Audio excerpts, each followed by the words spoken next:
Personality development, వ్యక్తిత్వ వికాసాన్ని పెంపొందించేటువంటి ఉద్దేశంతో కొన్ని వీడియోస్ని మీకు అందించడం జరుగుతుంది.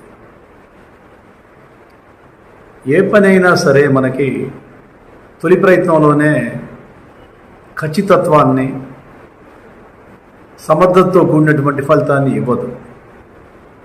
అనేక ప్రయత్నాలు చేసిన తర్వాత సాధనతో మనకి ఆశించిన ఫలితం రావటం జరుగుతుంది.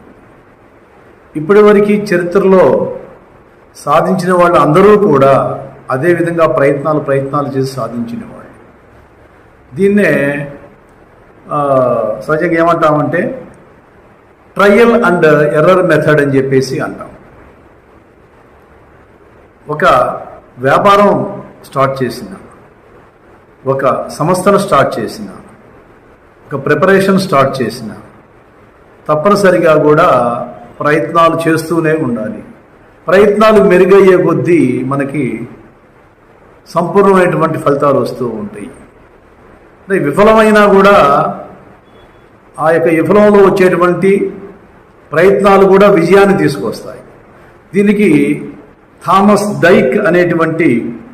ఎడ్వర్డ్ థామస్ డైక్ అనేటువంటి అమెరికాకు చెందినటువంటి ఒక మానసిక శాస్త్రవేత్త కొన్ని పరిశోధనలు చేశాడు. ఒక పిల్లిని బోన్లో పెట్టి ఒక మేట పెట్టాడు. ఆ మేట తీసుకొని బయటకు వచ్చి ఆహారం తీసుకోవడం కోసం చాలా ప్రయత్నాలు చేసింది. అనేక ప్రయత్నాల్లో అది విఫలం చెందింది.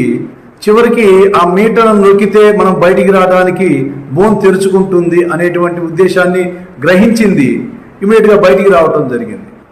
అట్లా తర్వాత పెట్టినప్పుడు అనేక సార్లు ఈజీగా మీట నొక్కి రావడం అనేది ఈజీగా అయిపోయింది అన్నమాట.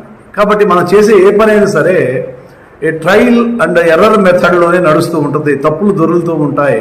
ఆ తప్పులు మనం తెలుసుకొని మళ్ళీ రైట్లో వెళ్తూ ఉంటే ఏంటంటే మనం విజయాన్ని సాధిస్తాం. కాబట్టి సాధనతో ప్రతి ఒక్కరు కూడా విజయాన్ని సాధించడం చాలా సులువు అవుతుందన్నమాట.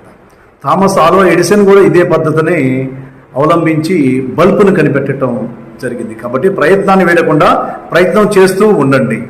Thank you very much.